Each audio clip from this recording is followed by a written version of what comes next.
Shalom Aleichem. How we doing on both sides? Aleichem Shalom, Rabbi. Doing amazing. Amazing. Good to see everybody. Ready? Bob and Yossi, ready to go? We are ready.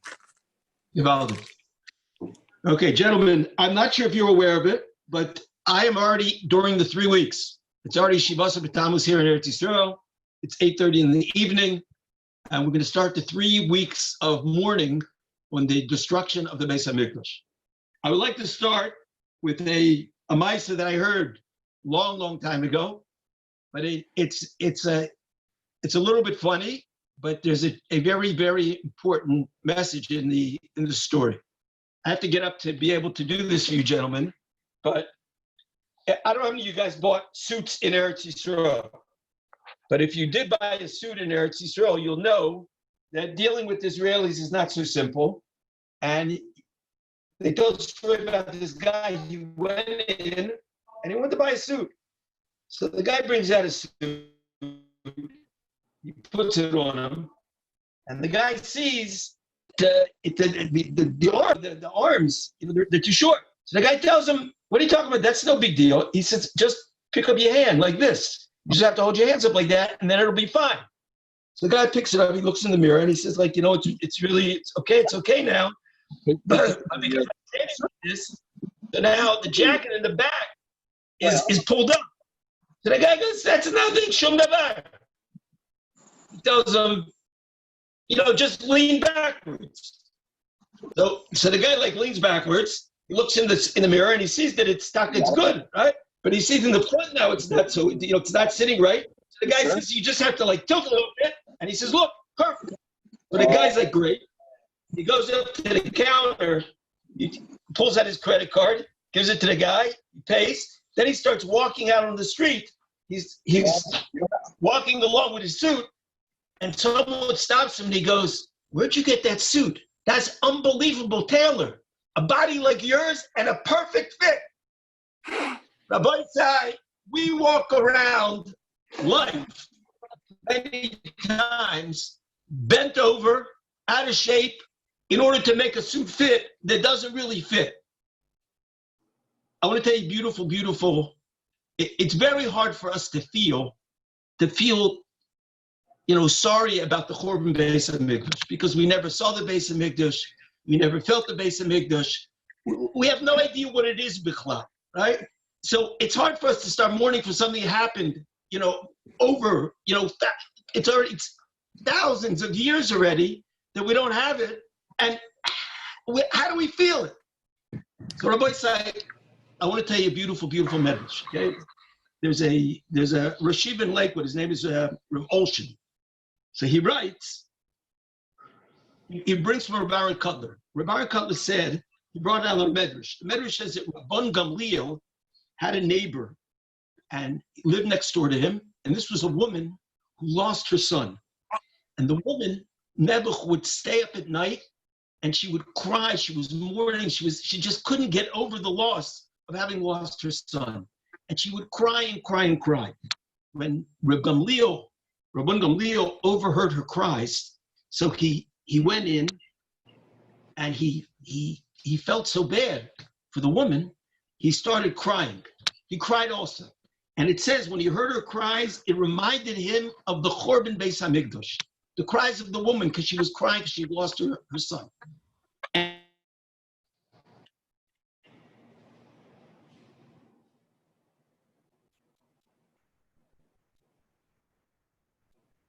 And he cried. The Gemara says he cried with her. He cried with Leah was. He cried over the Chorban with her. So he asks, what does that mean? What do you mean? He's crying over the Chorban. He didn't know that there was a Chorban until this woman came along. This is Rabban Khalil, who's from the great Tanoim. Why did he need her to remind him that there was Chorban, and he only started, he cried, doesn't mean he cried with her. He was crying over the Chorban, and she was crying over the loss of her son. Rabban Cutler said to Mary Dickey, he said this brought down from many places. Rabban Cutler said that the reason, this is wild, it's heavy, and it's a totally new outlook. He says that all of the tzaras that we have today, all of the suffering that we have today is a result of the Chorban Beis Hamikdash. Crazy. We have our time. People dying, people suffering, children sick, people losing their parnasa, chas v'shalom. Isn't it because of Adam and Chava eating the apple? A result of the Chorban Beis Hamikdash.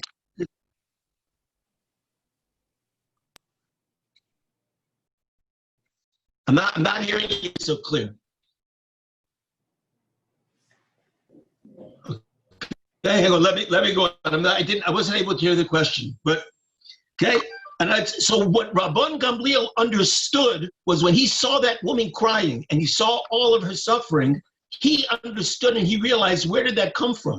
Why is that woman suffering today? She's suffering because of the Hester Panim, that we don't see a HaKadosh Baruch Hu clearly, that a HaKadosh Baruch Hu is not living with us, not dwelling with us. And he realized that was a result, her suffering, her loss of her son and her suffering was a result of the Chorban Beis Hamikdash. Crazy. Now, Rabbi say, how is the tzaras today a result of the Chorban Beis Hamikdash? So I saw a crazy thing. It says like this. Chazal say that Mishacharav Beis Hamikdash,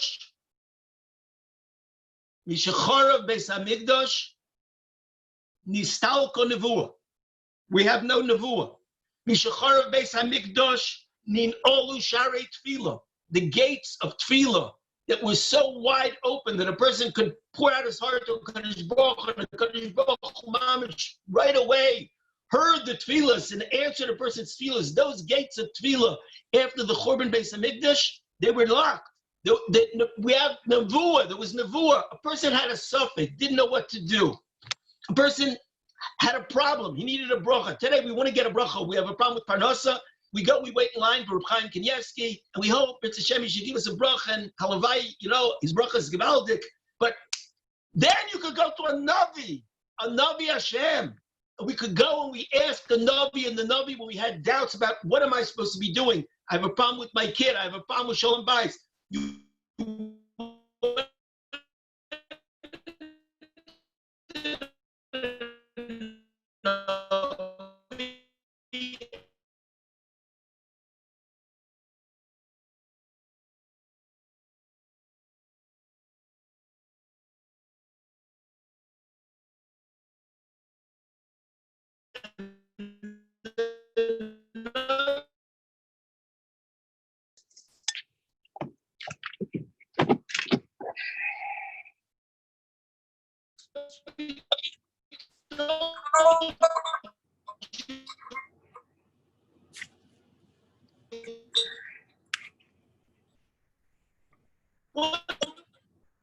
%.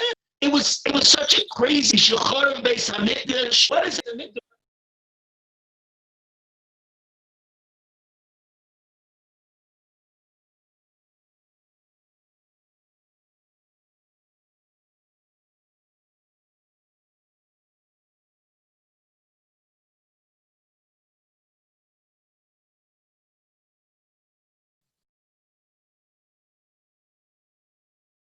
Yeah, I think we did. I don't know what's going on.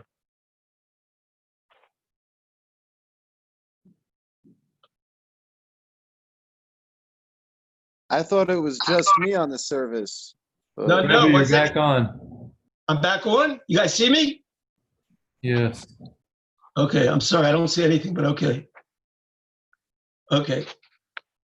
Oh, I see. Got you, Yaakov. Very good. Go ahead. I don't know what happened. Okay.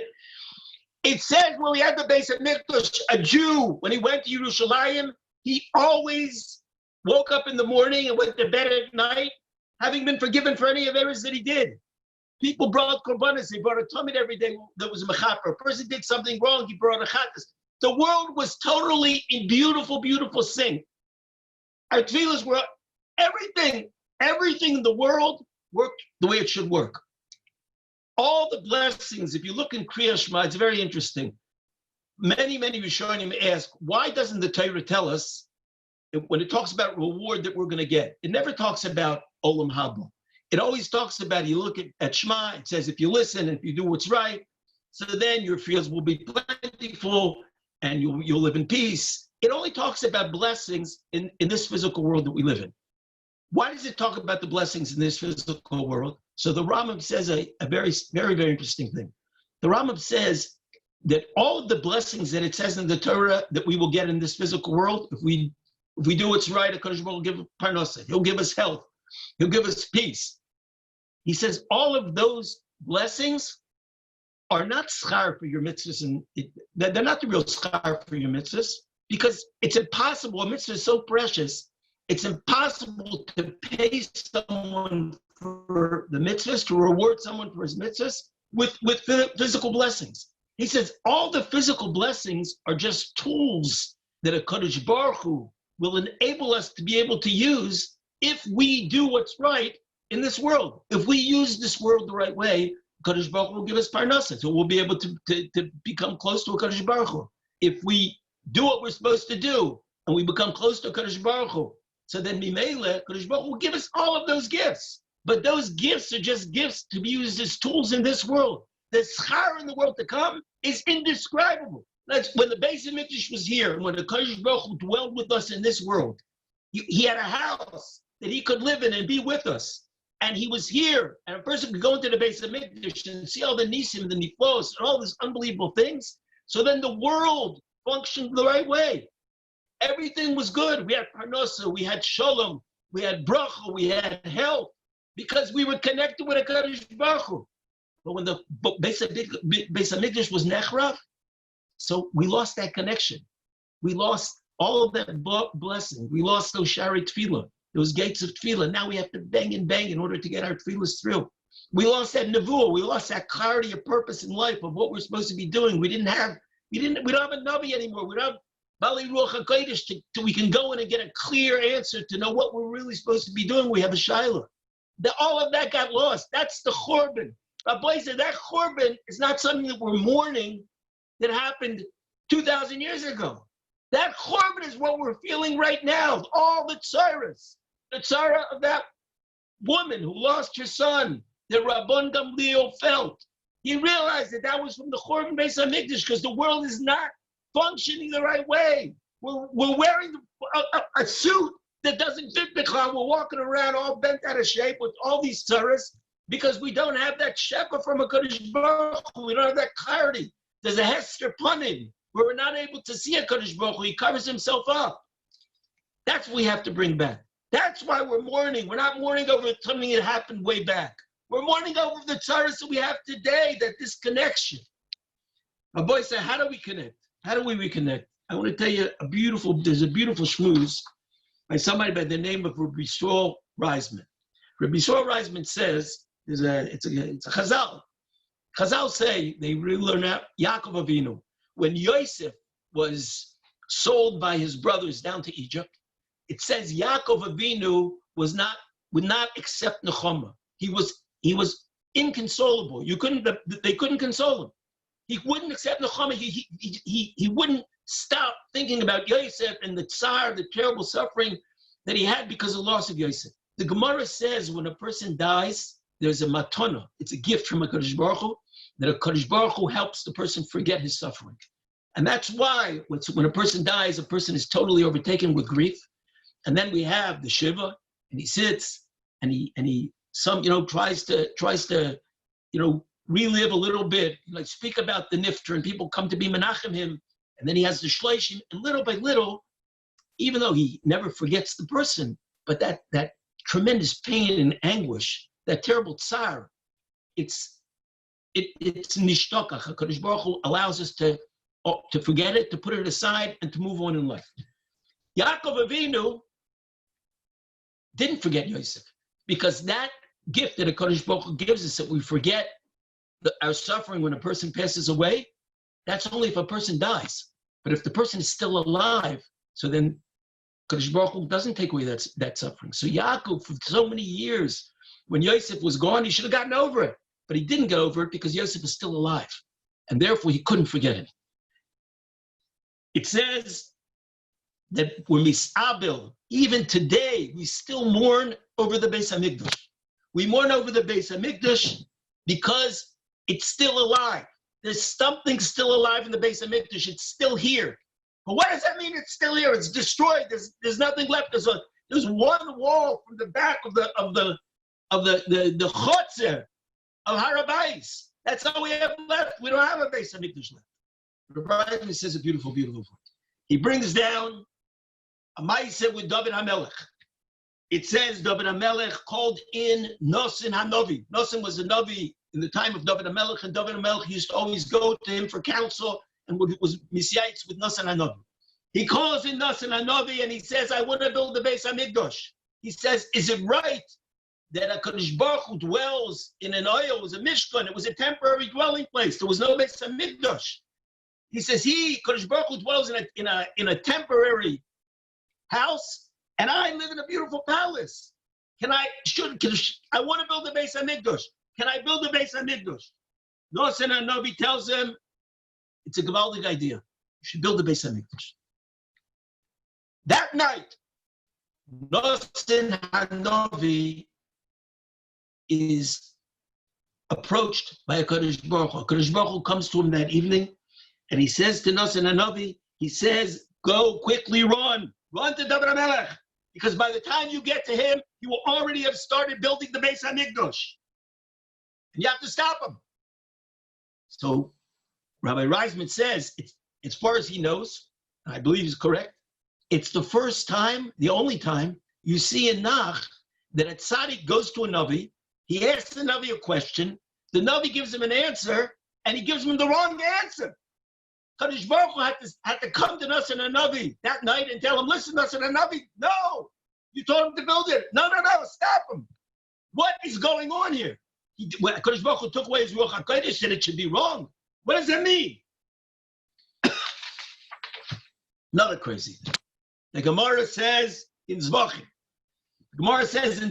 it has a question, how deep does the Kedusha go on the floor of the Beis HaMikdash?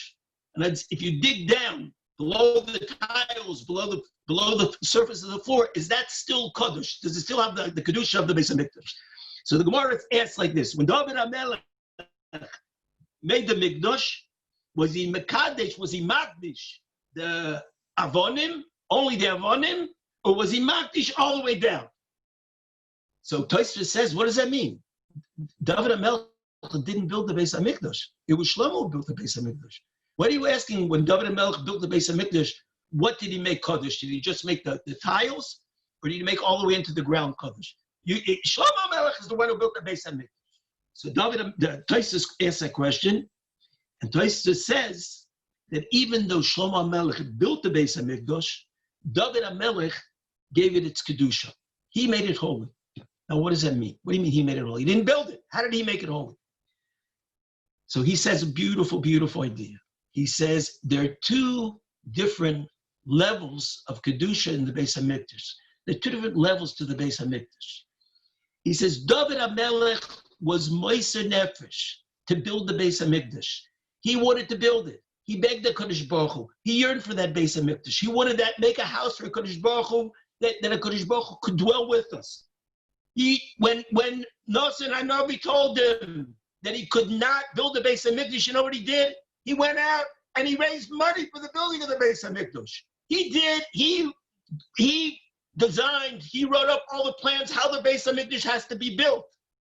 He couldn't build it, but he wanted to build it. He gave his whole heart and soul in yearning and desiring to build that Beis Hamikdash, even though he couldn't physically build it. And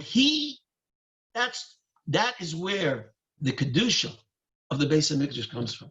It comes from the chesed, the desire, the heart and the soul, the yearning, the pleading, the begging, the wanting to have a Beis Hamikdash where a Kodesh Baruch Hu, that a Kodesh Baruch Hu can come down and live with us and dwell with us. That David HaMelech put into that Beis Hamikdash.